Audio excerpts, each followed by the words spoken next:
सुल्तानपुर के राजा महाराज मान सिंह के पास भगवान का दिया सब कुछ था। वो बहुत शक्तिशाली, पराक्रमी, अपनी राजा से प्रेम करने वाले एक न्यायप्रिय राजा थे। उनके राज्य में कोई भी व्यक्ति भूखा नहीं सोता था। प्रजा भी अपने महाराज से बहुत प्रेम करती थी। एक दिन महाराज मान सिंह अपने महल के बगीचे में अपने मंत्री सुदर्शन सिंह के साथ बैठे थे। महाराज मान सिंह मंत्री सुदर्शन सिंह से कहते हैं, मंत्री जी, मैंने अपने जीवन काल में हमेशा सबके साथ न्याय किया, सबका ख्याल रखा, कभी किसी निर्दोष को सजा नहीं दी। मेरे राज्य में कभी कोई भूखा नहीं सोता। फिर भी न जाने क्यों भगवान ने मुझे और महारानी को औलाद सुख से वंचित रखा है। महाराज, आप अपना दिल छोटा मत कीजिए। ये तो ऊपर वाले की लीला है। जिस दिन उसने आपको औलाद सुख देने का सोचा होगा, उस दिन बिना किसी प्रार्थना के आपको दे देगा महाराज। पता नहीं वो शुभ दिन मेरे जीवन में कभी आएगा भी या नहीं। महाराज, अगर आपका आदेश हो तो मैं आपसे इस विषय में कुछ और भी कहना चाहता हूँ। हमारी आज्ञा है, बताइए आप क्या कहना चाहते हैं मंत्री जी। महाराज, मेरे एक रिश्तेदार है जो बहुत ही ज्ञानी है। अगर आपका आदेश हो तो क्या मैं एक बार उन्हें यहाँ बुला लूं? वो महारानी और आपकी पत्रिका देखकर जरूर कोई उपाय बता देंगे महाराज।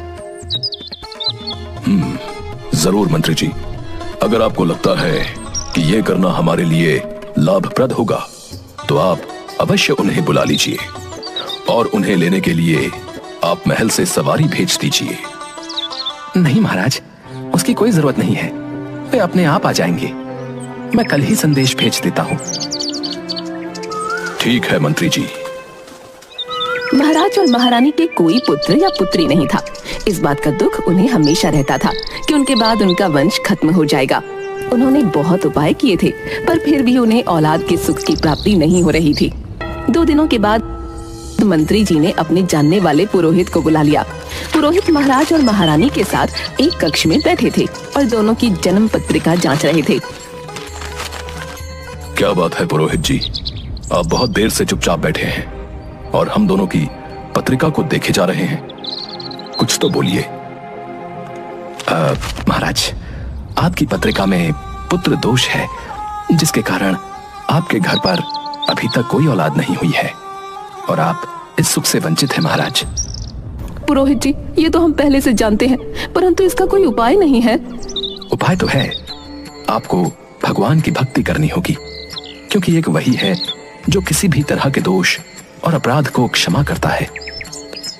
पुरोहित जी, हम तो भगवान के आगे रोज हाथ जोड़ते हैं, लेकिन भगवान ने अब तक हमारी नहीं सुनी। महाराज, आपको भक्ति के साथ साथ विश्वास और सेवा भी करनी होगी। आप महल के बाहर एक मंदिर का निर्माण करवाइए और रोज उस मंदिर में भगवान के दर्शनों के लिए चलकर जाइए और भगवान की सेवा कीजिए। पुरोहित जी, क्या मंदिर निर्माण और भगवान के दर्शन से हमारा ये दुख कट जाएगा? महारानी, मैं तो सिर्फ एक साधन मात्र हूँ, करने वाला तो ऊपर बैठा है। बस आपको इतना ध्यान रखना है कि भगवान की सेवा में कोई कमी ना हो और वो सेवा सच्चे हृदय से की जाए। आप जैसा कह रहे हैं, हम उस बात का पूरा ध्यान रखेंगे। अब मंदिर में भगवान अकेले तो रहेंगे नहीं, उनके लिए एक पुजारी का इंतजाम भी आप ही कर दीजिए। ठीक है महाराज, मेरे जानने वाले एक ब्राह्मण हैं जो बहुत ही सच्चे हृदय से ईश्वर की सेवा करते हैं। मैं उन्हें आपके मंदिर के लिए भेज दूंगा। महाराज मान सिंह ने भगवान का एक सुंदर और भव्य मंदिर बनवाया और उसमें एक पुजारी को काम पर रखा। पुजारी अपने परिवार के साथ मंदिर में ही रहते थे और बड़े भक्ति भाव से भगवान की सेवा करते थे। महाराज मान सिंह हर सुबह अपने सैनिकों के साथ फूलों की एक माला सुबह सुबह मंदिर भिजवाया करते थे और पुजारी उस माला को भगवान कृष्ण को चढ़ाते थे। उसके बाद जब राजा भगवान के दर्शन के लिए आते तो पंडित जी भगवान के गले से माला उतारकर राजा के गले में डाल देते। ये लगभग रोज की बात थी। इस बात को बहुत समय बीत गया। एक दिन महाराज महारानी से बोले, महारानी, अब तो ये उपाय करते हुए भी काफी समय बीत रहा है। मुझे नहीं लगता कि हमें इस जीवन में औलाद का सुख मिलेगा। महाराज, अब दुखी मत होइए। अगर भगवान ने हमारे भाग्य में ये सुख लिखा है तो ये सुख हमें अवश्य मिलेगा। अब तो मेरा विश्वास भी डगमगा रहा है। क्या सच में भगवान होते हैं? आप कैसी बातें कर रहे हैं? अगर आपको ऐसा लगता है तो आप मंदिर रोज क्यों जाते हैं? मंदिर जाना अब मेरी दिनचर्या का एक हिस्सा बन गया है, इसलिए मैं मंदिर रोज जाता हूँ। कुछ और समय बीता। वो पुजारी बूढ़ा हो रहा था और राजा भी बूढ़ा हो रहा था, लेकिन राजा का एक नियम था कि महाराज रोज मंदिर जाते। एक दिन राजा की तबीयत खराब होने पर राजा ने सिपाही के हाथों पुष्पमाला भेजी और सिपाहियों से कहा, पंडित जी को कह देना कि आज हमारी तबीयत ठीक नहीं है, आज हमारा इंतजार ना करें, क्योंकि हम आज नहीं आ पाएंगे। सिपाही ने जाकर पुजारी को पुष्पमाला दी और पंडित जी को सारी बात कह बताई। पंडित जी ने श्री कृष्ण को पुष्पमाला अर्पित की तो पंडित जी ने सोचा, इतने वर्ष हो गए, भगवान का ये हार हमेशा राजा ने पहना है, लेकिन मैंने खुद आज तक इसे कभी नहीं पहना। तो आज इतने वर्षों के बाद मुझे भगवान के इस हार को धारण करने का अवसर मिला है। ये निश्चित रूप से भगवान की इच्छा है। इस बार पंडित जी ने वो हार अपने गले में डाल दिया। तभी सिपाही दौड़ता हुआ आया और बोला, राजा साहब मंदिर आ रहे हैं, क्योंकि वहाँ महाराज की तबीयत ठीक नहीं है। आप सारी तैयारियां करके रखें। इतने सालों से चली आ रही परंपरा को राजा तोड़ना नहीं चाहते हैं, इसलिए वो मंदिर आने के लिए निकल रहे हैं। महाराज बस थोड़ी ही देर में मंदिर पहुंच जाएंगे। पंडित जी ने तुरंत गले से हार उतारकर भगवान को अर्पण कर दिया। पंडित जी ने सोचा कि यदि महाराज को पता चल गया तो वे उसे दंड देंगे। जब महाराज आए तो प्रतिदिन की भांति पंडित जी ने भगवान के गले से हार उतारकर महाराज को पहना दिया। लेकिन राजा की नजर माला पर पड़ी। माला पर सफेद बाल गिरे हुए थे और उन्होंने महसूस किया कि सफेद बाल पुजारी के हैं। महाराज ने पुजारी से पूछा, क्या तुमने ये माला पहनी थी? नहीं महाराज, मैं ऐसी गलती कैसे कर सकता हूँ? फिर इस माला पर सफेद बाल कहाँ से आए? पुजारी जी डर गए और डर के मारे कहा, महाराज ये सफेद बाल श्री कृष्ण के हैं। हाँ, ये तो भगवान के ही हैं। तुम झूठ बोल रहे हो, हमें धोखा दे रहे हो। तुमने ये माला पहनी थी और अब अपने झूठ को छुपाने के लिए बाल कृष्ण के बाल सफेद हो गए कह रहे हो। महाराज मैं सच कह रहा हूँ, ये सफेद बाल श्री कृष्ण के ही हैं। बाल श्री कृष्ण के बाल कब सफेद हुए? महाराज कुछ वर्षों पहले ही बाल श्री कृष्ण के बाल सफेद हो गए थे। महाराज को पुजारी की बात पर तनिक भी विश्वास नहीं था। उन्होंने पुजारी से कहा, ठीक है, अगर तुम्हारी बात सत्य है तो मैं कल सुबह के समय बाल श्री कृष्ण के श्रृंगार के पहले आऊंगा और अपने आंखों से देखूंगा कि उनके बाल सफेद हुए हैं या नहीं। परंतु याद रखना, अगर बाल श्री कृष्ण के बाल काले हुए तो इस फरेब के लिए तुम्हें फांसी पर लटका दिया जाएगा। महाराज नाराज होकर चले गए और दूसरी तरफ पुजारी को अपनी मृत्यु दिखाई देने लगी। तभी पुजारी की धर्मपत्नी मंदिर में आई। क्या बात है पुजारी जी, आज आपके चेहरे का रंग क्यों उड़ा हुआ है? क्या बताऊं तुम्हें, आज मुझसे बहुत बड़ा पाप हो गया और मुझे उस पाप की सजा भी मिलने वाली है। कैसा पाप? आप क्या बात कर रहे हैं? मुझे साफ साफ बताइए।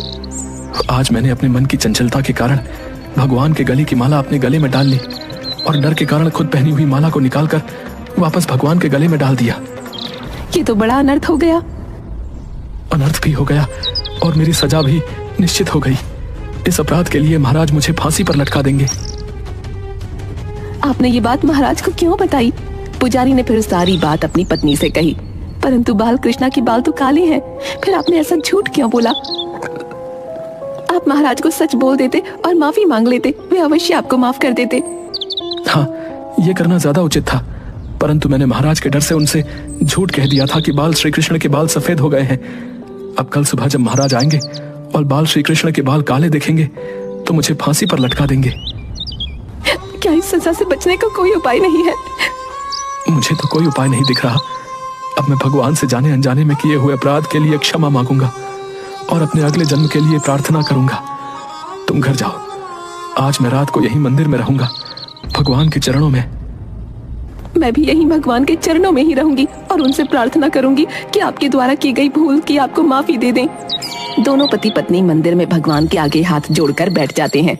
पुजारी भगवान कृष्ण को प्रणाम करता है और उनसे बोलता है, भगवान मुझे क्षमा करें, मुझे लोभ हुआ और सोचा कि ये माला मैं भी पहन लूं। भगवान मुझे बचा लो, नहीं तो कल मैं निश्चित रूप से महाराज के हाथों मारा जाऊंगा। पुजारी पूरी रात भगवान से प्रार्थना करता रहा, रोता रहा। पुजारी जी, बाल श्री कृष्ण का मुकुट उतारिए, मैं उनके बाल देखना चाहता हूँ। जी महाराज, जैसा आपका आदेश। पुजारी ने घबराकर बाल श्री कृष्ण का मुकुट हटा दिया और मुकुट के हटते ही महाराज के होश उड़ गए, क्योंकि बाल श्री कृष्ण की मूर्ति के बाल सफेद थे। लेकिन महाराज को लगा कि पुजारी ने फिर से कोई चाल चली है और अपनी जान बचाने के लिए पुजारी ने बाल श्री कृष्ण की मूर्ति के बाल रंगे होंगे। मैं जानता हूँ, आपने अपनी जान बचाने के लिए बाल श्री कृष्ण के बाल सफेद रंग में रंग दिए हैं। पुजारी डर और आश्चर्य से भरा होता है और हकलाता हुआ महाराज से कहता है, महाराज क्षमा करें, परंतु मैंने ऐसा कुछ भी नहीं किया है।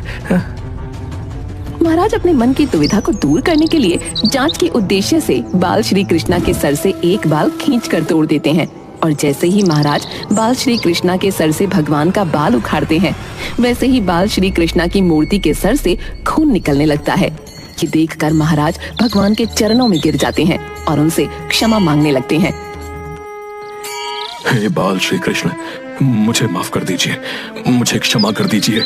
मैं बहुत बड़ा पापी हूँ। मैं सही और गलत को भूलकर संदेह में इतना अंधा हो गया। भगवान मुझे क्षमा करें, मैंने बहुत बड़ा पाप किया है।